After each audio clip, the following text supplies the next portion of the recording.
Nearly 8 months have passed since Musk handed over the first sets of keys to Tesla's mission-critical Model 3 sedans, and the first reviews are just coming in. That's because the cars have been trickling off the assembly line at a much slower pace than planned, and for months the only ones able to land one in their driveway were Tesla employees, investors and close friends of the company. Now that the Model 3 is getting into the hands of the general public, outlets including Consumer Reports, Edmunds and Strategy Analytics have taken delivery and published their impressions. Reviews among this group have generally been mixed. Driving dynamics and handling were among their consistent pros, while some of the commonly cited cons have had to do with poor build quality and problems with so many of the car's controls being tied to its touchscreen. Several analysts have cited Model 3 reviews as a significant factor in determining where Tesla shares are headed. The investment thesis around the company hinges on its ability to boost production of the car, manufacturing it profitably and with good build quality, according to Tony Sacconaghi, an analyst at Sanford C. Bernstein & Company. The company is well behind target with regards to how many of the sedans it's been making, Sacconaghi wrote in a recent report to clients. He called profitability and build quality important wildcards and said that failure on those two fronts could be meaningfully detrimental to the company's fortunes. Here's a roundup of some of the first Model 3 reviewers' impressions. Consumer Reports gave the Model 3 a fairly positive first drive review. While the publication's last Model S had some issues with the fit of trim pieces, the magazine said that the Model 3's interior felt solid and that it hadn't yet noticed any squeaks, rattles or misalignments.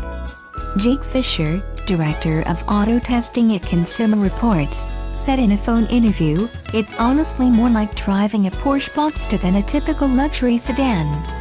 It's really fun and engaging to drive. The experience for rear passengers isn't as great." Fisher said that the Model 3's back seats sink close to the ground and are uncomfortable. He said, "You are sitting so low that your knees are high up in the air and you don't have any thigh support." The Model 3's 15-inch center screen has an impressive level of capability and functionality, the magazine said, but it's packed with menus and drivers are forced to use it in ways that don't always make sense, such as to adjust the car's adaptive cruise control speed.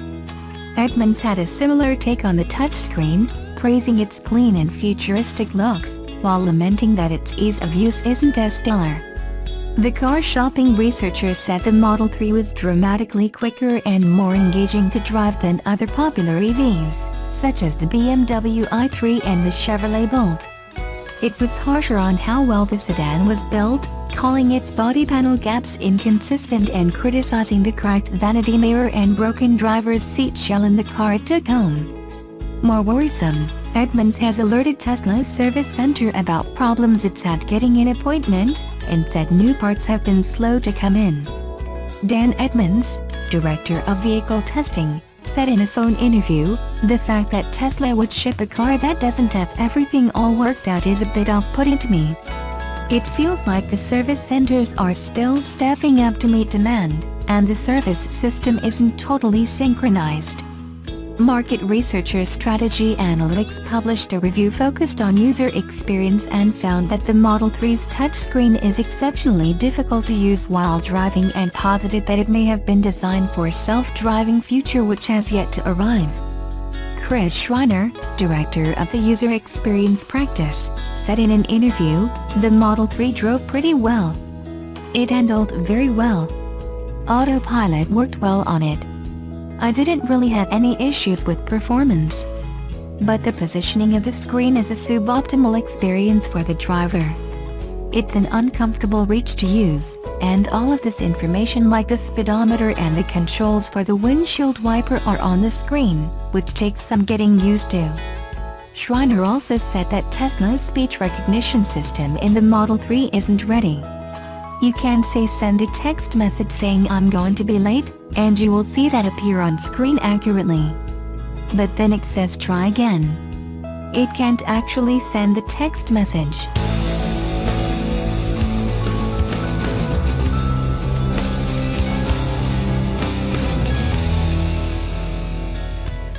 the Nissan Leaf has been thoroughly refreshed for the 2018 model year, and buyers are responding quite positively to the updated model. The range isn't great, but it's an otherwise excellent little EV. The new look, tech, and electric drivetrain of the 2018 Leaf have driven its sales to impressive numbers, especially in Japan and Europe. According to electric car enthusiast site Insiders, only about 900 new Leafs were sold in the US in February, but Nissan sold over 3,700 of them in Japan and even more, 3,766 in Europe. That puts it in the top 5 best-selling Nissans in Europe, which is pretty impressive considering EVs made up a minuscule market share worldwide not that long ago. 6.5% of all Nissans sold in Europe in February were Leafs. According to Car Sales Base, it's worth noting that Nissan Leaf sales have been consistently declining in the US. Every year since 2014.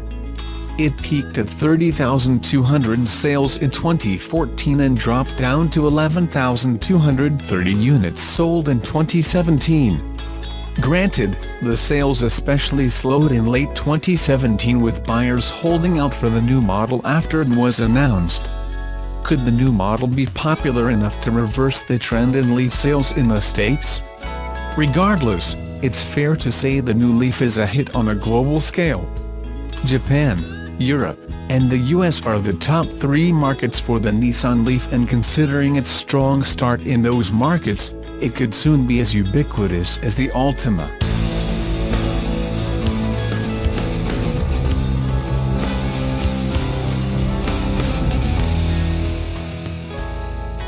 Subaru has released a teaser image for its all-new Forester ahead of the covers being pulled off at this month's New York Motor Show.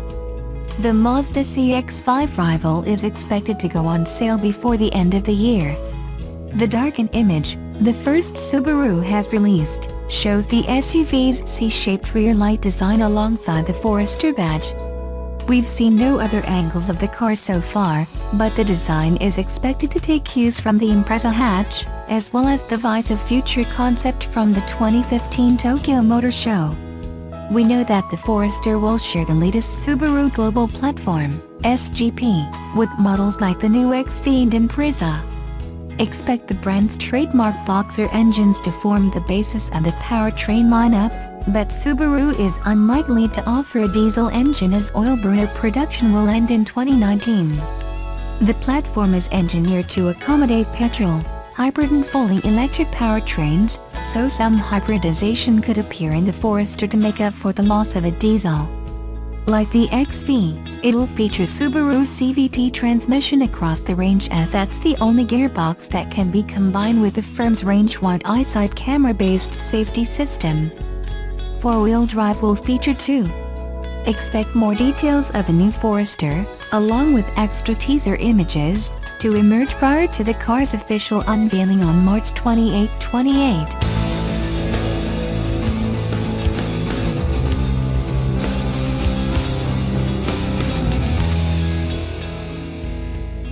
Tesla has delivered about 10,000 examples of its Model 3 sedans so far, but has thus far failed to deliver on one important item that was central to why this model garnered so much hype: its $35,000 base price.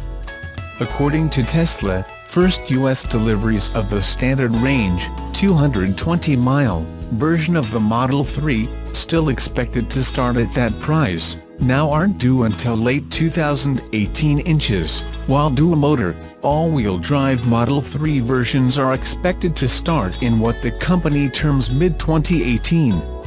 The cars produced so far have been the single-motor version with a longer-range battery pack, a configuration that carries a plump sticker price in the low to mid-$50,000, as nearly what the original Model S was supposed to start at 6 years ago.